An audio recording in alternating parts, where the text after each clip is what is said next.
In this video, I am going to teach you how to create group in Microsoft Planner. So you can actually create a group on an existing plan or a new plan. So let's first see how to add a group into our existing plan. So open your actual plan right there and then head over and then click onto the share option that you should be able to see around here.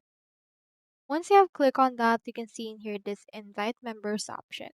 Input right here the name of the members that you want added to this particular plan.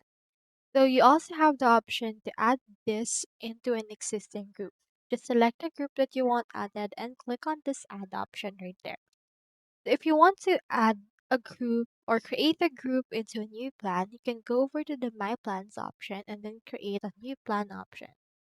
Now just choose from basic, simple plan, project management, software development, and the likes. I'll just choose this and then click onto this use template.